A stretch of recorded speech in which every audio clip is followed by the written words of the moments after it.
नमस्कार। आप सबका बहुत बहुत स्वागत है मेरे चैनल नवनीत टॉक्स में।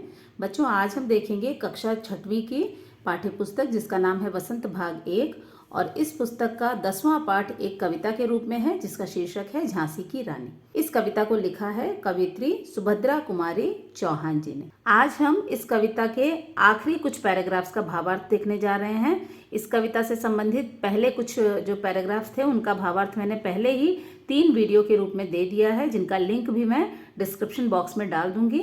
आज हम आखिरी के कुछ पैराग्राफ्स बचे हुए हैं, उनका भावार्थ आज हम देखेंगे। तो आइए शुरू करते हैं आज का ये वीडियो। अगली कुछ पंक्तियां इस प्रकार हैं। इनकी गाथा छोड़ चले हम झांसी के मैदानों में, जहां खड़ी है लक्ष्मीबाई मर्द बनी मर्दानों में।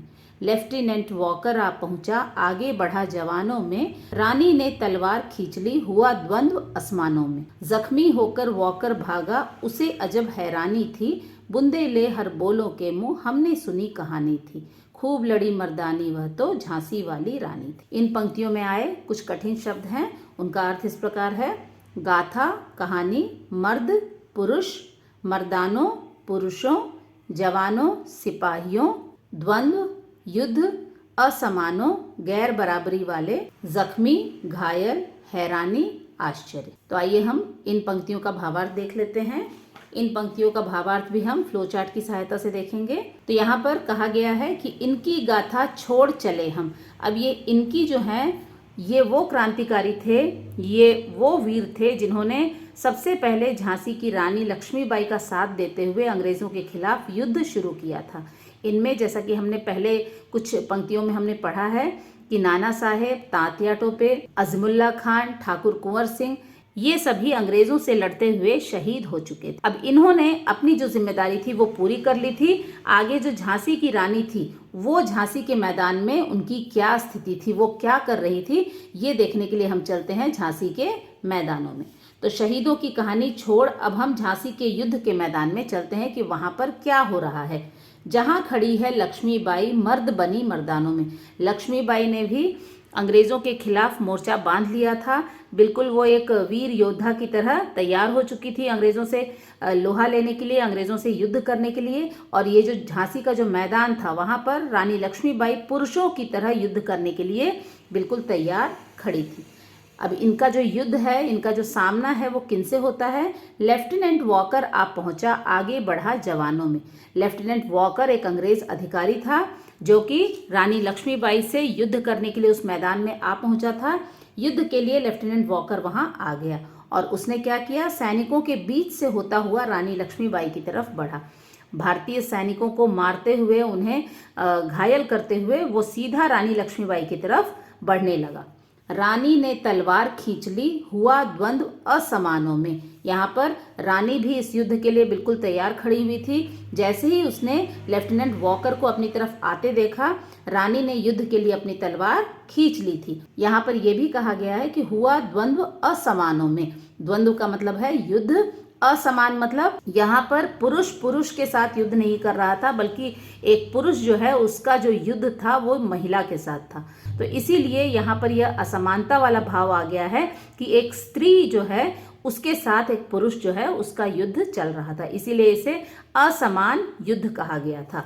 एक वीरांगना और पुरुष के बीच युद्ध हो रहा था। युद्ध में वॉकर घायल हो गया। इसके बाद जब ये युद्ध होने लगा तो उसके बाद जो इसका नतीजा था, इसका परिणाम क्या निकला, जख्मी होकर वॉकर भागा उसे अजब हैरानी थी। रानी लक्ष्मीबाई और लेफ्टिनेंट वॉकर के युद्ध में वॉकर जो है वो घायल हो चुका था और रानी का युद्ध कौशल देखकर आश्चर्यचकित रह गया था।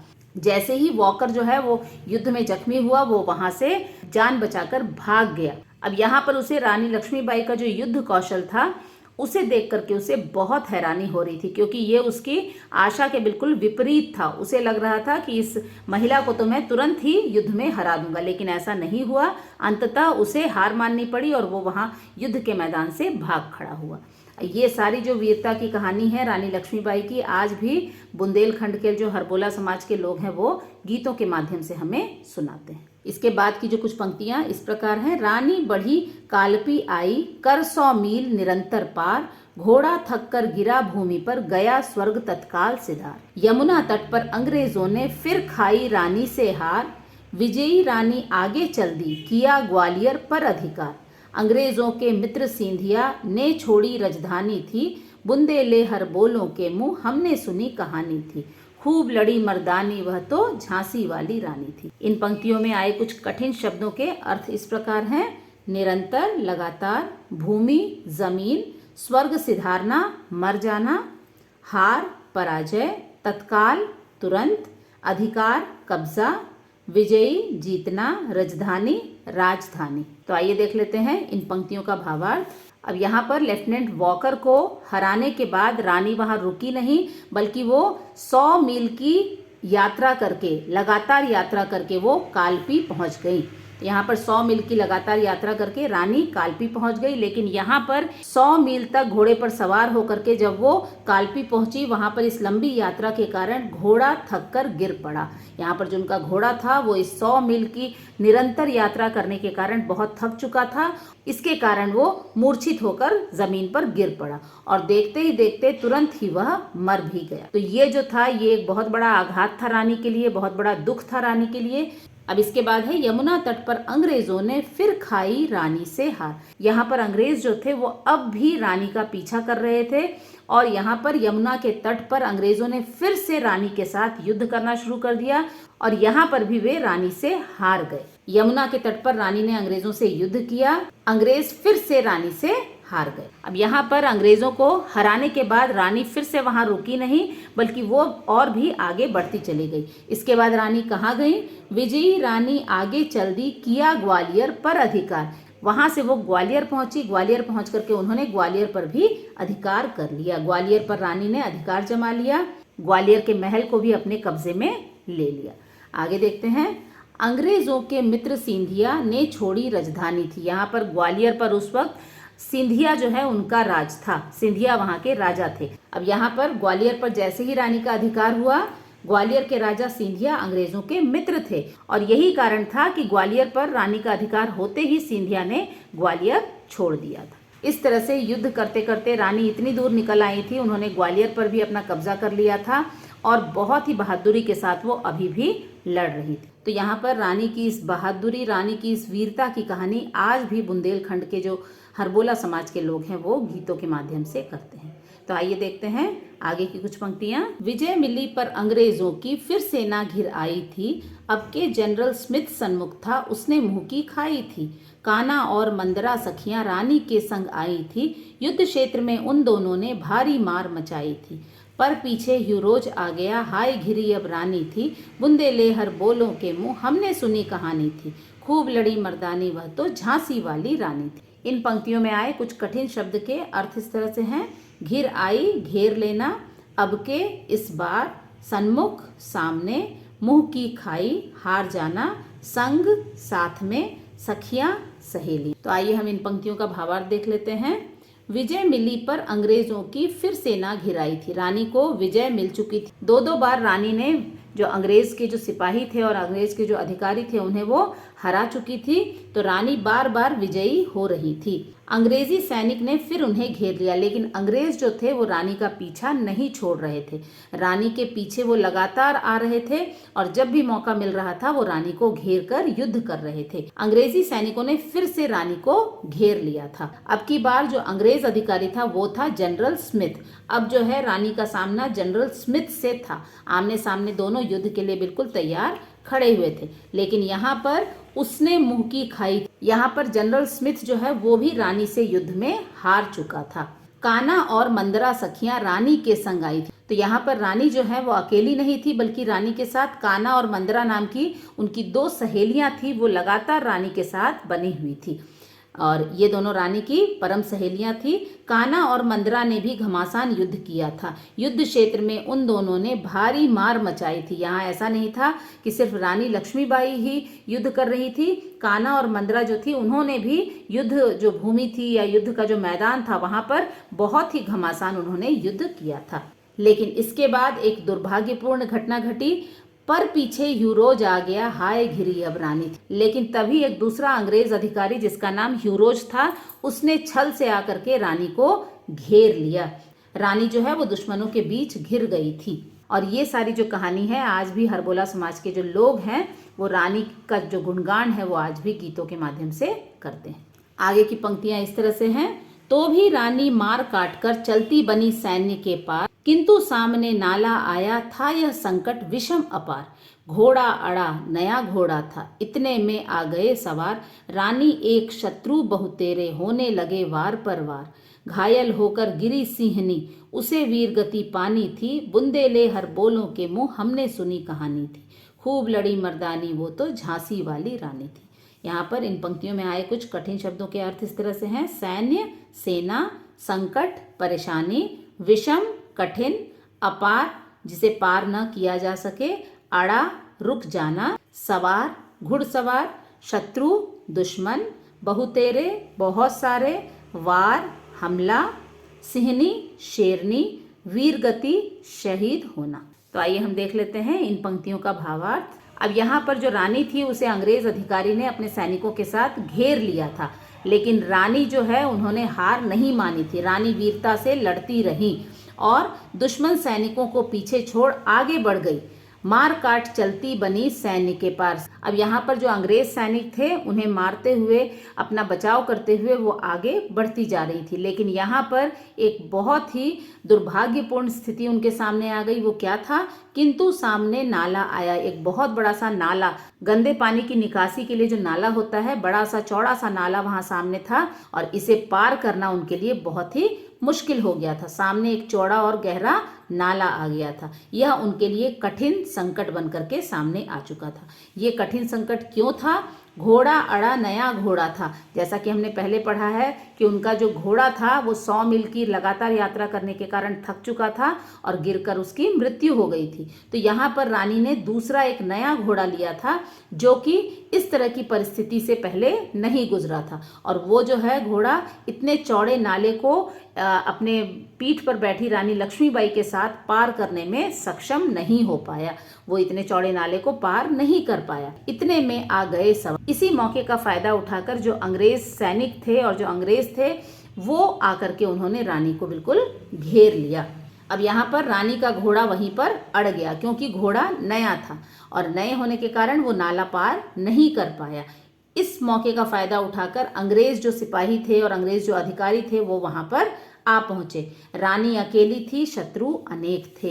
रानी ने फिर भी हार नहीं मानी। रानी अकेली ही बहुत सारे शत्रुओं से एक साथ लड़ाई कर रही थी। वार पर वार हो रहे थे। बहुत ही घमासान युद्ध वहां पर होने लगा। घायल होकर गिरी सिंहनी, लेकिन तभी अंग्रेज की तरफ से एक ऐसा वार हुआ जिससे कि रानी बुरी तरह से घायल हो गई, और जिस तरह से एक सिंहनी, एक शेरनी जैसे दहाड़ते हुए घायल होने पर गिर पड़ती है, उसी तरह से दहाड़ते हुए वो वहां घोड़े से नीचे गिर गई, और गिरने के साथ ही वो वीर गति को प्राप्त हो गई। मतलब कि वो अपने देश के लिए, अपनी मातृभूमि के लिए लड़ते लड़ते उन्होंने अपने प्राण निछावर कर दिए।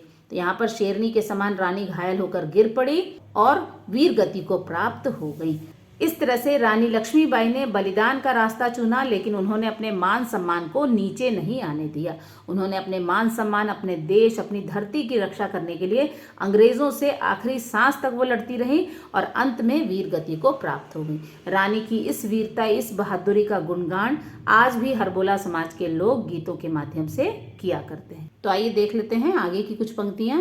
रानी गई सिधार चिता, अब उसकी दिव्य सवारी थी। मिला तेज से तेज तेज की, वह सच्ची अधिकारी थी। अभी उम्र कुल 23 की थी, मनुज नहीं अवतारी थी। हमको जीवित करने आई, बन स्वतंत्रता नारी थी। दिखा गई पथ सिखा गई हमको, जो सीख सिखानी थी। बुंदेले हर बोलों के मुँह, हमने सुनी कहानी थी। खूब लड़ी मर्दानी, वह तो झांसी वाली रानी थी। इन पंक्तियों में आए कुछ कठिन शब्दों के अर्थ इस तरह से हैं। सिधारना, मृत्यु को प्राप्त होना। दिव्य, अलौकिक या अद्भुत। सवारी, वाहन। तेज, प्रकाश या रोशनी। मनुज, मनुष्य। अवतारी, ईश्वर का रूप। नारी, महिला। पथ, रास्ता या मार्ग। तो इन पंक्तियों का भावार्थ कुछ इस तरह से है। यहाँ पर रानी जो है युद्ध करते हुए वीर गति को प्राप्त हो चुकी थी। अब रानी मृत्यु को प्राप्त हो गई थी। अब चिता को ही उनका वाहन माना गया था। युद्ध करते समय रानी बहुत ही वीरता के साथ घोड़े पर सवार होकर के युद्ध कर रही थी, लेकिन अब मृत्यु के बाद चिता जो थी उसे ही रानी का वाहन माना गया था। मिला तेज से तेज, यहाँ पर उनके व्यक्तित्व की बात की जा रही है। उनके व्यक्तित्व की जो चमक थी अब अग्नि के तेज से मिल गई थी। यहाँ पर उनका व्यक्तित्व जो था वो इतना प्रभावशाली था, इतना तेज था उनके व्यक्तित्व में। तो यहाँ पर चिता में जलते वक्त उनका शरीर इसी तरह से लग रहा था जैसे कि एक रोशनी जो है वो दूसरी रोशनी में समा गई हो।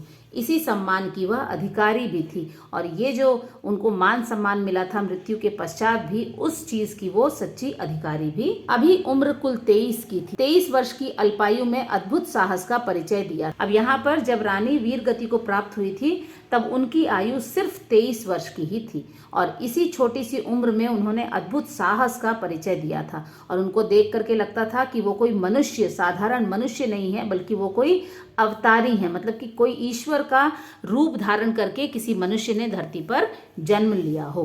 अब यहाँ पर वो जो थी वो ईश्वर का ही रूप उन्हें माना जा रहा था, क्योंकि किसी भी साधारण मनुष्य में इस तरह की वीरता और इतना साहस होना ये बिल्कुल असंभव सी बात प्रतीत होती थी।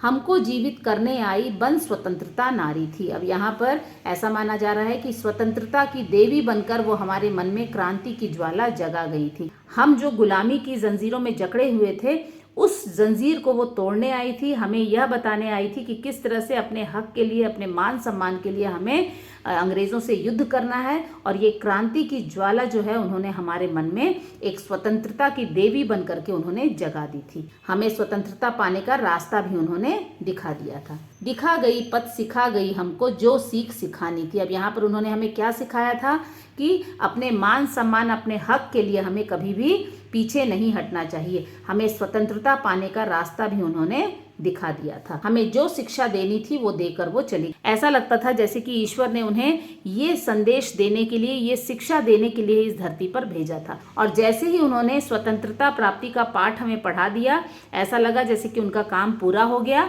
और अब वो वापस जा चुकी हैं। रानी की इस बहादुरी का जो बखान है आज भी हर बोले जो है वो अपने गीतों के माध्यम से किया करते हैं। आखिरी कुछ पंक्तियां इस तरह से हैं। जाओ रानी याद रखेंगे हम कृतज्ञ भारतवासी, यह तेरा बलिदान जगावेगा स्वतंत्रता अविनाशी। होवे चुप इतिहास, लगे सच्चाई को चाहे फांसी, हो मदमाती विजय, मिटा दे गोलों से चाहे झांसी। तेरा स्मारक तू ही होगा, तू खुद अमिट निशानी थी, बुंदेले हर बोलों के मुंह हमने सुनी कहानी थी, खूब लड़ी मर्दानी वह तो झांसी वाली रानी थी। इन पंक्तियों में आए कुछ कठिन शब्द के अर्थ जो हैं इस तरह से हैं। कृतज्ञ, उपकार को मानने वाला, अविनाशी, कभी न मिटने वाला, मदमाती, घमंड में चूर, गोलों, तोप के, स्मारक या का चिन्ह, अमिट, कभी न मिटने वाला। तो आइए देखते हैं इन पंक्तियों के भावार्थ। अब यहाँ पर रानी जैसे ही वीर गति को प्राप्त हो गई, सभी लोग जो थे वो में डूब गए थे। जो याद थी वो लोगों के दिल में बस गई थी।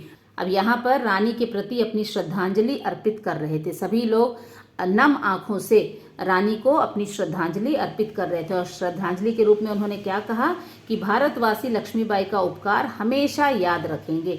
रानी लक्ष्मीबाई ने जो हमें रास्ता दिखाया है वो उपकार हम कभी भी नहीं भूल सकते हैं। यह तेरा बलिदान जगावेगा स्वतंत्रता अविनाशी। और लोग यह भी कह रहे थे कि रानी का ये जो बलिदान है, इतनी कम उम्र में उन्होंने जो अपने प्राणों का बलिदान कर दिया है झांसी को बचाने के लिए, वो बलिदान व्यर्थ नहीं जाएगा और साथ ही भारतीयों के मन में स्वतंत्रता पाने की भावना को जगाएगा। उनका ये बलिदान जब भी याद किया जाएगा तो भारतीयों के मन में स्वतंत्र भारत की जो इच्छा है वो हमेशा जगी रहेगी। इसके बाद बताया गया है, होवे चुप इतिहास, लगे सच्चाई को चाहे फांसी।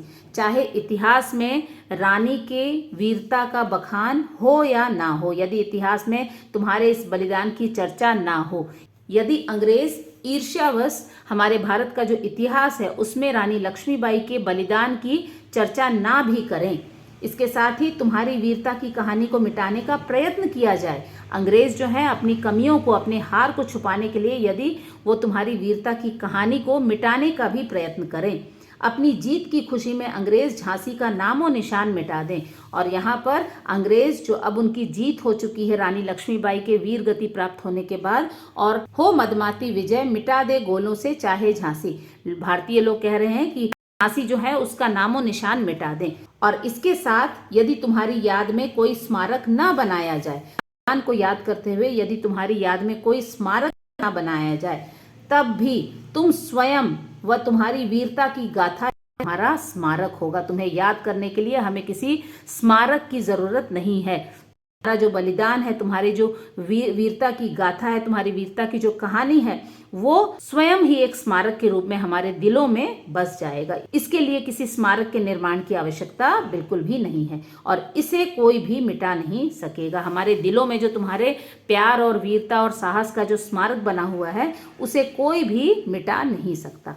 और ये जो कहानी है रानी लक्ष्मीबाई के वीरता की, बुंदेलखंड में हरबोला समाज के जो लोग हैं वो गीतों के माध्यम से गाते हैं और लोगों तक इस कहानी को पहुंचाते। तो बच्चों, इसी के साथ झांसी की रानी जो कविता है उसका भावार्थ यहाँ पर हम खत्म करते हैं। इस कविता को समझाने के लिए 4 वीडियो आपके पास उपलब्ध हैं। बाकी के जो 3 वीडियो हैं उनका लिंक भी मैं डिस्क्रिप्शन बॉक्स में दे दूंगी, आप जरूर देखें। और आशा है झांसी की रानी आपको अच्छे से समझ में आ गई होगी। आगे के जो पाठ हैं उनका भावार्थ भी हम आगे अवश्य देखेंगे। तब तक के लिए अपना ध्यान रखें। नमस्कार।